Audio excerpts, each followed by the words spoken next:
ऐसे सदैव विघ्नों में रहकर भी विघ्नों को पल भर में दूर करके काम को आगे बढ़ा देने वाले और हम सबको स्वयं भी नहीं आराम करते और हम सबको भी सदा कार्यरत रखने वाले हमारे राष्ट्रीय महामंत्री आदरणीय श्यामलाल शर्मा जी से मैं आग्रह करूंगा, कृपया आएं और हम सबको अपना मार्गदर्शन प्रदान करें।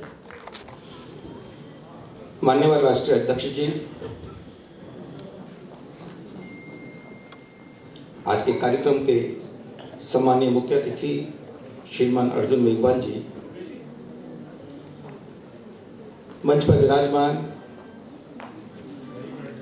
पूरे देश में और अपने क्षेत्र और प्रांतों में भारत विकास परिषद का मेरे साथ कंधे से कंधा मिलाकर काम करने वाले सभी दायित्वधारी कार्यकर्ता बंधुओं,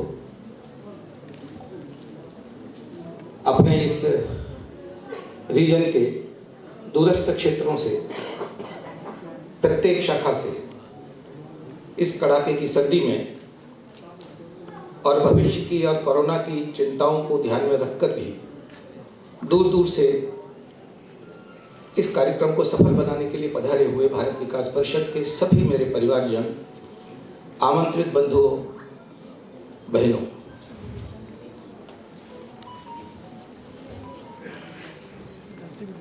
कोई तो लौ हम सब के हृदय में लगी है। वर्षों से हम सब कोई एक सपना लेकर, एक लक्ष्य को लेकर विभिन्न आयामों के माध्यम से समाज में परिवर्तन का अलख जगाने का काम कर रहे हैं। समाज में परिवर्तन, व्यवस्थाओं में परिवर्तन, ये देश की आवश्यकता है। जिस प्रकार के देश के निर्माण की कल्पना हम सब कर रहे हैं, वैसा भारत हमारे सामने, पूरे विश्व के सामने खड़ा हो, इसके लिए भारत विकास परिषद के सभी लोग दिन रात मेहनत करके विभिन्न क्षेत्रों में काम कर रहे हैं। देश की तस्वीर बदले, तस्वीर कैसे बदलेगी, देश का भविष्य बदले, कैसे बदलेगा, देश परम वैभव पर कैसे पहुंचे, ये हम सबकी चिंता का विषय है। लेकिन चिंता करने से काम पूरा नहीं होगा, तो भारत विकास परिषद ने इन सभी बातों को ध्यान में रख करके आइए केवल बातें नहीं, जमीन पर काम उतारने का काम करेंगे। तो इन सभी बातों को पूरा करने के लिए परिषद के कार्यकर्ताओं ने थोड़े ही परिमाण में सही, लेकिन सही भाव से, पूरे आत्मविश्वास से उन क्षेत्रों में काम करना प्रारंभ किया है। हम कहते हैं कि हमें सबकी चिंता करनी है। एक समभाव देश में पैदा होना चाहिए, समता का भाव पैदा होना चाहिए। परिवार में सांस्कृतिक, आध्यात्मिक, सामाजिक और राष्ट्रीय माहौल होना चाहिए। जैसा कि अभी मैंने सुरेश जी ने कहा कि पारिवारिक जो व्यवस्थाएं हमारी हैं वो कैसे ठीक हों। परिवार एक छोटी इकाई तो है, लेकिन वो बृहद रूप कैसे ले, अपने से अलावा फिर दूसरों के लिए सोचने का चिंतन परिवार में कैसे प्रारंभ हो, कुछ न कुछ देने की परिकल्पना प्रारंभ से ही बच्चों में डाली जाए, ये कैसे प्रारंभ हो। तो भारत विकास परिषद ने इन सभी कामों को धीरे धीरे जमीन पर उतारने का काम किया है। वो बहुत सारे प्रोजेक्ट जो हम चलाते हैं, लोगों में देशभक्ति की भावना, हम कहते हैं, लोग कहते हैं कि आजकल देश के बारे में लोग सोचते नहीं हैं। लोग और लालच में पड़ करके देश को बेचने तक की स्थिति में आ जाते हैं। परिवार में छोटी छोटी संपत्ति के बीच में कितना विकराल झगड़ा हो जाता है। बच्चे आजकल छोटी अवस्था में भी बिगड़ने लग जाते हैं। किसी के प्रति किसी की संवेदनशीलता लगभग समाप्त हो गई है। कोई चिल्ला करके भी अगर अपनी सहायता के लिए पुकारता है तो लोग पीठ मोड़ करके चल देते हैं। इस प्रकार की बातें समाज में हमको बार बार सुनने को मिलती हैं। इन सबको ठीक करना है तो कैसे करेंगे, इसके लिए भारत विकास परिषद ने विभिन्न प्रकार के कार्यक्रम चलाए हुए हैं जो आप सभी के माध्यम से चलते हैं। बच्चों में संस्कार प्रदान योजनाएं चलें, बच्चों के संस्कार शिविर लगें, परिवार कुटुंब प्रबोधन का काम परिवार में हो, मिलजुल करके कैसे रहें इसकी परिकल्पना उनको दी जाए। देशभक्ति के गीतों की प्रतियोगिताओं के माध्यम से देशभक्ति की भावना कैसे जगाई जाए। हमारे भारत की अभिनव संस्कृति, इसका पुरातन इतिहास, गौरवशाली इतिहास, जिसके कारण पढ़कर उसके प्रति हमारे मन में अनुराग पैदा हो, वो सब बातें हम कैसे पैदा करें, ये विभिन्न कार्यक्रमों के माध्यम से हम कर रहे हैं। लेकिन जितनी आवश्यकता है देश में, जिस प्रकार के परिवर्तन की तुरंत आवश्यकता है, वो काम कहीं ना कहीं जितनी गति से होना चाहिए, जितने ज़्यादा परिमाण में होना चाहिए, वो कम हो रहा है। और इसके लिए ज़रूरत है कि अब हम कोई तो ऐसा दृढ़ संकल्प लेकर के जाएंगे ही, चिंतन करेंगे। हम साल में एक बार मिलते हैं पहले, उसमें हमारी कार्यशालाएं होती हैं।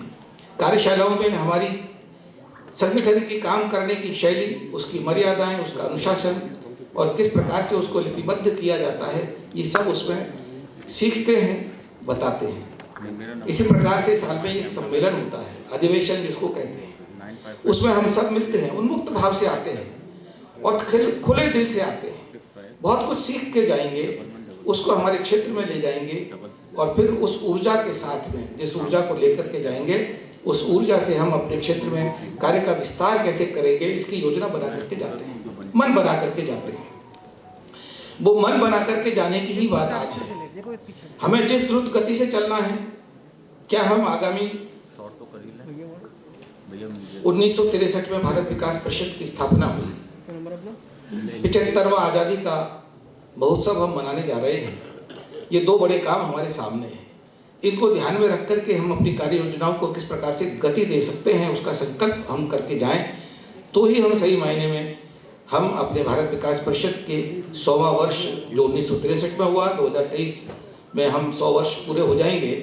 उसी प्रकार से जो 75वां वर्ष अमृतोत्सव बहुत मना रहे हैं हमारी स्वतंत्रता का, इसका सही ढंग से अगर हम मनाएं तो उसके लिए काम को भी हम किस गति से और बढ़ा सकते हैं, इसकी योजना हमको बनानी पड़ेगी। एक संकल्प लेकर के जाएं। मैं कम से कम एक सदस्य तो बना ही सकता हूं। अगर प्रत्येक सदस्य ये संकल्प ले ले कि मैं आगामी 6 महीने में, 8 महीने में प्रयत्न करके एक तो सदस्य सक्रिय बना ही लूंगा और कम से कम 2-3 लोगों से संपर्क करके भारत विकास परिषद के निकट लेकर के आऊँगा, कार्यक्रमों में लेकर के आऊँगा, तब कल्पना करिए कि साल भर बाद में हमारी सदस्य संख्या एकदम दोगुनी हो जाएगी। जब संख्या दोगुनी होगी तो शाखाओं की संख्याएं भी उसी अनुपात में बढ़ जाएंगी। इसलिए ये संकल्प लेकर के जाएं कि ये परिस्थिति की मांग है और भारत विकास परिषद जैसे संगठनों से आज ये अपेक्षा की जाती है कि यदि हम हमारी स्थापना का 100वां वर्ष मनाएं तो फिर समाज के सामने कुछ ऐसा तस्वीर रखें, ऐसा लक्ष्य रखें कि हम अपने काम को वहाँ तक बढ़ाएंगे।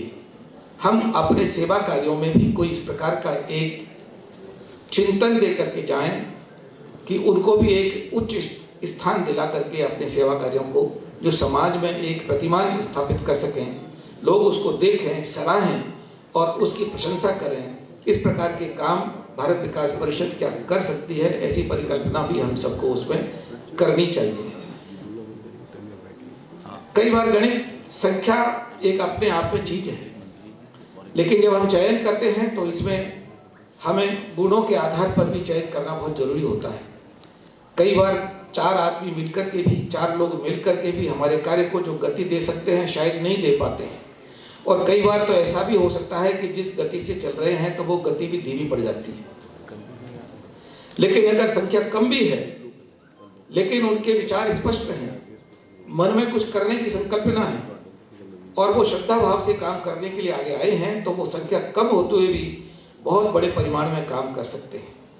ये जो विचारणीय विषय है कि हम चयन कैसे करें, ये हमारे लिए बहुत भविष्य में आवश्यकता होगी। एक बहुत बड़े फिलोसफर हुए हैं प्लेटो।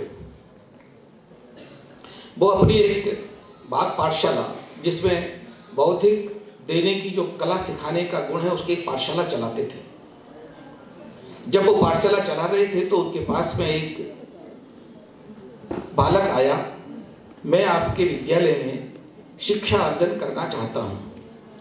प्लेटो ने कहा कि मेरे यहाँ शिक्षा अर्जन करने के लिए आपको कुछ परीक्षा देनी होगी और उस परीक्षा में मैं आपसे कुछ प्रश्न पूछूंगा। अगर आपने मुझे संतुष्ट कर दिया तो मैं आपको मेरे इस विद्यालय में दाखिला दूंगा और मैं आपको पढ़ाऊंगा। बच्चे ने कहा कि मैं तैयार हूँ, आप मुझसे प्रश्न पूछिए। प्लेटो ने पूछा, बताइए 2 और 2 कितने होते हैं? तो उस बच्चे ने जवाब दिया कि अपरिमेय कारण से 2 और 2 कभी 5 भी हो सकते हैं, 7 भी हो सकते हैं, 10 भी हो सकते हैं, तो 1000 भी हो सकते हैं। और अदरवाइज दूसरी तरफ भी ये 3 भी हो सकते हैं, 2 भी हो सकते हैं, 0 भी हो सकते हैं। लेकिन यदि 2 और 2 दोनों जड़ हैं, मृत हैं, तो फिर निष्क्रिय हैं, तो फिर उनका योग तो 4 ही होगा। इसलिए बंधुओं, संख्या तो बढ़ानी है, लेकिन 2 और 2 2000 भी हो सकते हैं। इतना बड़ा जीवटपन, अपने ध्येय के प्रति समर्पण और उसकी समझदारी जब कार्यकर्ताओं में होती है, वो कमाल करके दिखा सकते हैं। और इसलिए जो उस बच्चे को जो उन्होंने पढ़ाया, वो बच्चा अरस्तु था। अरस्तु भी एक बहुत बड़ा फिलोसफर बना है, और हम सबको ध्यान में आया है कि अलेक्जेंडर उनका शिष्य था। यानी ऐसा एक व्यक्तित्व इतिहास में हमारे सामने उदाहरण के रूप में आया है।